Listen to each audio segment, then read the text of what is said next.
Assalamualaikum warahmatullahi wabarakatuh. Sebelumnya saya akan memperkenalkan diri. Nama saya Nabila Larasati. Saya di sini dari kelompok 2 yang beranggotakan Delima Friska Rahmadanti dan Poppy Aprilia. Di sini saya akan menjelaskan mengenai materi seni dan ilmu menjual. Happy watching. Baik, saya akan menjelaskan mengenai pengertian seni dan ilmu menjual. Apa sih seni menjual itu? Menurut AFUA 2004, seni menjual adalah suatu kegiatan individu yang terorganisasi untuk menghasilkan dan menjual barang dan jasa agar mendapatkan keuntungan dalam pemenuhan kebutuhan masyarakat dan industri. Sedangkan menurut Ticwe 1990, seni menjual adalah suatu sistem yang memproduksi barang dan jasa untuk memuaskan kebutuhan masyarakat. Sedangkan ilmu menjual adalah suatu ilmu yang mempelajari tentang bagaimana kita menciptakan keinginan untuk membeli. Menjual dapat kita katakan sebagai ilmu karena telah memenuhi syarat keilmuan. Yang pertama, mempunyai objek. Yang kedua, disusun secara sistematis. Yang ketiga, mempunyai metode penyelidikan. Dan yang keempat, objektif. Atau dengan kata lain, menjual dapat dikatakan sebagai ilmu karena telah mendidik kita secara teoritis dan kita dapat melaksanakannya dalam praktik. Baik, selanjutnya adalah hukum-hukum dasar dalam berbisnis. Yang pertama, siapa cepat, dia dapat. Pengertian cepat di sini mengacu pada perusahaan siapa yang terlebih dahulu masuk ke dalam pasar, baik dari produknya maupun placementnya. Produk di sini yang dimaksud adalah apa yang kita jual dan kita produksi, sedangkan placementnya adalah lokasi penjualannya.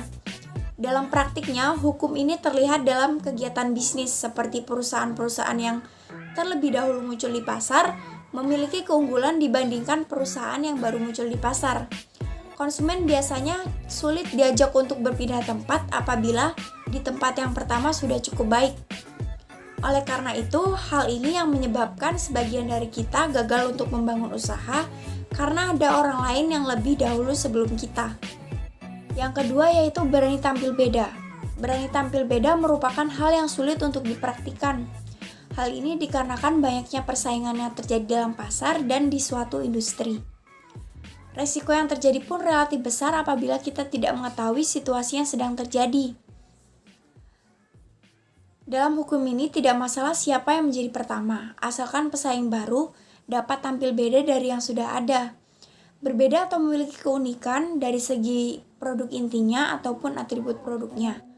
Adanya ide-ide yang berbeda yang disajikan kepada konsumen, serta adanya ciri khas yang menempel dan nilai jual produk yang menjadikan nilai tambah bagi pesaing baru yang masuk ke dalam pasar persaingan.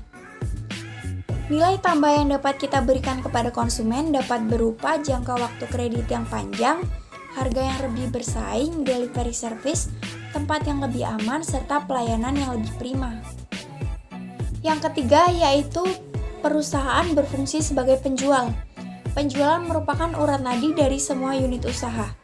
Semua unit usaha perlu melakukannya. Perusahaan akan tetap maju dan berada di pasar persaingan karena melakukan penjualan yang di dalamnya terdapat beberapa hal, yaitu konsumen, pemasok produk, bahkan pesaing pasar. Yang keempat yaitu semua perusahaan memiliki pesaing. Dalam menjalankan usahanya, sebuah perusahaan pasti memiliki pesaing, baik pesaing besar maupun kecil. Oleh karena itu, diperlukan adanya sebuah trik dan strategi dalam menjual produknya. Yang kelima yaitu penampilan fisik. Penampilan fisik merupakan faktor pertama yang dapat dilihat oleh orang lain. Penampilan fisik yang menarik tentunya akan berdampak pada ketertarikan orang lain atas dirinya. Tidak hanya itu saja, penampilan fisik juga harus ditunjang atau diperkuat oleh sikap yang positif. Mayoritas orang menyukai karakteristik orang yang ramah, suka tersenyum, pandai bergaul, dan bersikap positif. Yang keenam adalah kegagalan bukanlah akhir dari bisnis. Ketika ada yang berhasil, maka ada yang gagal, karena tidak semua orang akan berhasil. Edison mengatakan, manusia belajar bukan dari kesuksesan, melainkan dari kegagalan. saat kita gagal menjual, kita akan belajar banyak hal. Sebaliknya, apabila kita selalu berhasil, maka kita tidak akan belajar apa-apa. Yang selanjutnya adalah pentingnya strategi dalam penjualan. Salah satu strategi penjualan yang banyak dikenal orang adalah segmenting, targeting, dan positioning. Yang pertama adalah segmenting. Segmentasi memiliki peran penting dalam perusahaan. Yang pertama, segmentasi memungkinkan perusahaan untuk mengalokasikan sumber daya.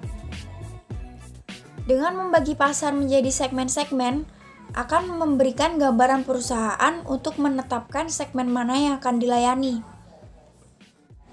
Yang kedua, segmentasi merupakan dasar untuk menentukan komponen-komponen strategi. Segmentasi yang disertai oleh pemilihan target pasar akan memberikan acuan untuk penentuan positioning. Yang ketiga, segmentasi merupakan faktor kunci untuk mengalahkan pesaing. Yang kedua yaitu targeting. Setelah mengidentifikasi berbagai peluang segmen pasar, selanjutnya adalah mengevaluasi beragam segmen untuk memutuskan segmen mana yang akan dijadikan target pasar. Menurut Kotler, Kartajaya, Huan, dan Liu 2003, ada 3 kriteria yang harus dipenuhi perusahaan dalam mengevaluasi dan menentukan segmen mana yang akan dijadikan target. Yang pertama, perusahaan harus memastikan bahwa segmen pasar yang dibidik cukup besar dan cukup menguntungkan untuk perusahaan. Yang kedua, bahwa strategi targeting harus didasarkan pada keunggulan kompetitif perusahaan yang bersangkutan. Yang ketiga, segmen pasar yang dibidik harus didasarkan pada situasi persaingannya. Yang ketiga yaitu positioning. Menurut Kotler, Kartajaya, Huan, dan Liu 2003, ada 4 kriteria yang harus dipenuhi perusahaan untuk menentukan positioning. Yang pertama adalah kajian terhadap konsumen atau customer. Di sini positioning harus mendeskripsikan value yang unggul bagi konsumen. Yang kedua, positioning harus didasarkan pada kajian kapabilitas perusahaan. Di sini positioning harus mencerminkan kekuatan dan keunggulan kompetitif dari perusahaan. Yang ketiga, positioning harus didasarkan atas kajian pada pesaing. Di sini positioning harus unik sehingga dapat mendiferensiasikan diri dari pesaing. Yang keempat, positioning didasarkan pada kajian terhadap perubahan yang terjadi dalam lingkungan bisnis. Di sini positioning harus berkelanjutan dan selalu relevan dengan berbagai perubahan di lingkungan bisnis. Maka dari itu, agar positioning selalu kuat, maka perusahaan harus konsisten dan tidak berubah. Baik, untuk materi selanjutnya akan dijelaskan oleh rekan saya yaitu Poppy Aprilia. Terima kasih. Assalamualaikum warahmatullahi wabarakatuh. Perkenalkan, nama saya Poppy Aprilia, NPM 1901071007. Saya dari Prodi D3 Manajemen Pemasaran. Di sini saya akan menjelaskan tentang pasar, sasaran, dan potensi pasar. Di sini ada posisi perusahaan. Yang pertama ada market leader. Apa itu market leader? Market leader adalah perusahaan yang produknya banyak dikonsumsi oleh konsumen. Dan yang kedua ada market challenger. Market challenger adalah perusahaan yang produknya berada di urutan nomor 2 yang paling banyak dikonsumsi oleh konsumen. Di sini perusahaan market challenger selalu berusaha mengalahkan perusahaan market leader. Yang ketiga ada market follower. Market follower adalah perusahaan yang menjadi pesaing perusahaan besar yang di dalamnya hanya fokus pada keuntungan saja. Yang keempat yaitu ada market nicher. Market nicher adalah perusahaan yang meraih pangsa pasar tertentu dari pangsa pasar yang terabaikan oleh perusahaan lainnya. Selanjutnya yaitu ada benchmarking. Pada dasarnya benchmarking yaitu mengambil hal-hal positif untuk memajukan usahanya. Benchmarking juga dapat disebut tolak ukur banding. Selanjutnya yaitu ada outsourcing. Outsourcing adalah alih daya dalam dunia usaha. Yang berikutnya ada SEO branding. SEO branding adalah kerjasama antar merek untuk mendongkrak penjualan suatu perusahaan. Selanjutnya ada 5 kesalahan seorang pengusaha yang berdampak kegagalan pada bisnisnya. Yang pertama yaitu tidak mau meminta maaf jika melakukan kesalahan atau kelalaian. Yang kedua, melupakan umpan balik. Yang ketiga, terlalu mendengarkan konsumen. Yang keempat, kinerja SDM yang rendah. Yang kelima, producer oriented. Ada 3 macam penguasa pasar yang dikenal dalam dunia bisnis. Yang pertama ada share of market, yaitu dilihat dari seberapa laris produk di dunia pasaran. Yang kedua ada share of heart, yaitu mengambil hati seorang konsumen. Yang terakhir ada share of mind, apa yang sebenarnya ada di pikiran konsumen mengenai produk usaha yang dijalankan. Assalamualaikum warahmatullahi wabarakatuh. Perkenalkan, nama saya Delima Rizka Ramadanti, NPM 1901011005 dari kelompok 2. Baiklah, selanjutnya saya akan menjelaskan strategi penjualan paling sering dipergunakan. Strategi penjualan merupakan proses yang dapat memberikan efek penting pada nilai penjualan. Menurut Arifin, ada 5 strategi yang paling sering dipergunakan. Yang pertama adalah penjualan konvensional. Penjualan konvensional adalah penjualan terjadi ketika setiap tanggal reseller akan meraih keuntungan dari produk yang dijual. Artinya, konvensional karena dalam menjual belum menggunakan fasilitas komunikasi yang lain secara efektif. Yang kedua adalah konsinyasi. Konsinyasi merupakan suatu strategi penjualan yang dipergunakan banyak penjual atau perusahaan. Biasanya dikenal dengan istilah titip jual. Yang ketiga adalah direct selling. Direct selling adalah sebuah strategi penjualan yang memanfaatkan tenaga penjual untuk memasarkan produk secara langsung kepada konsumen. Yang keempat adalah telemarketing. Telemarketing adalah strategi menjual jarak jauh. Oleh karena itu, proses menjualan tidak bertemu konsumen secara langsung atau tatap muka. Telemarketing biasanya menitik beratkan penjualan melalui suara. Karena itu biasanya tenaga telemarketer adalah wanita dengan suara-suara yang lembut, disertai pula dengan kepandaian bicara dan menjual. Kelima adalah member get member.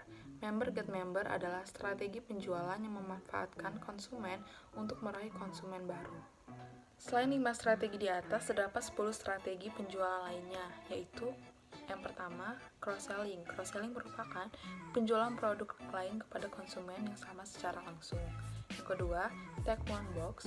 Take one box merupakan strategi penjualan dengan menggunakan brosur atau formulir aplikasi berupa penawaran yang bisa langsung diisi oleh konsumen. Yang ketiga, TV shopping, yaitu strategi penjualan memanfaatkan teknologi televisi.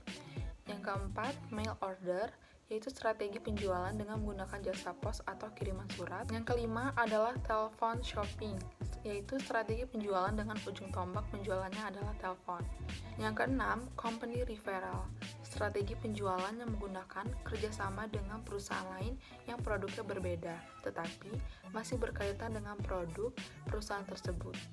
Yang ketujuh adalah multi-level marketing, yaitu strategi penjualannya dengan cara membangun jaringan. Yang kedelapan adalah e-commerce. E-commerce adalah strategi penjualan yang memanfaatkan strategi penjualannya menggunakan jaringan internet sebagai ujung tombaknya. Yang kesembilan adalah program afiliasi. Program afiliasi ini hampir sama dengan e-commerce, tetapi bedanya dia ini memasang banner atau situs iklan ke perusahaan orang lain atau ke situs pribadi seseorang. Dan yang ke-10 adalah viral marketing, yaitu penyebaran pesan elektronik dari suatu konsumen ke konsumen lain secara sadar maupun tidak. Selanjutnya saya akan menjelaskan kiat menjual cepat. Penjualan adalah salah satu aspek penting dalam bisnis, karena tanpa penjualan tidak akan mendatangkan keuntungan apapun. Menurut Arifin, ada beberapa kiat menjual cepat, antara lain, pertama adalah diskon. Pada umumnya, tentu saja konsumen sangat terpengaruh dengan harga. Ketika ada penjual yang menjual lebih murah dibandingkan dengan penjual yang lainnya, konsumen cenderung membeli di penjual yang lebih murah. Yang kedua adalah beli satu dapat dua. Dengan membeli satu item akan mendapatkan satu item. jadi totalnya mendapatkan 2 item. Nah, jadi biasanya para ibu atau remaja putri sering tergoda dengan kebijakan perusahaan seperti ini. Yang ketiga adalah voucher belanja. Sudah banyak perusahaan ternama yang menerapkan trik voucher belanja. Voucher belanja ini ada yang bisa dibelanjakan langsung sesuai nilai yang tercantum di voucher atau bisa juga merupakan voucher dari sekian persen. Selain itu, yang paling menarik adalah voucher yang bisa langsung dibelanjakan sesuai nilainya dan perusahaan menyediakan produk nilai vouchernya. Yang keempat ada hadiah langsung. Hadiah langsung merupakan trik penjual untuk membeli hadiah secara langsung kepada konsumen. Hadiah langsung ini rata-rata berupa cenderamata yang harganya tidak terlalu mahal. Kelima adalah penjualan kredit. Penjualan kredit ini masih banyak diminati banyak konsumen, apalagi jika harga produk tersebut mahal. Yang keenam, reward program. Jadi, setiap belanja akan diberi poin sebesar belanjaannya. Poin ini bisa ditukarkan dengan hadiah langsung tanpa diundi. Yang ketujuh, ada trade-in. Jadi, trade-in ini merupakan trik tukar tambah. Biasanya dipraktikkan produsen atau perusahaan yang memasarkan mesin-mesin atau alat-alat berat yang masa penggunaannya relatif lama. Dan yang ke-8 yaitu trik satu harga. Pemakaian trik satu harga ini sudah umum terkenal laris di beberapa negara seperti Jepang atau Amerika. Toko memberikan satu harga untuk di berbagai macam produk yang dijual untuk mempermudah konsumen dalam menaksir produk yang diinginkan. Yang ke-9 adalah harga psikologis. Biasanya penentuan harga diakhiri dengan angka 99. Misalnya, 99.900 untuk barang yang sesungguhnya berharga 100.000, sedangkan harga 39.900 untuk harga barang Rp40.000. Kebijakan ini akan terpengaruh untuk konsumen yang emosional. Konsumen yang rasional tidak akan terpengaruh dengan kebijakan ini.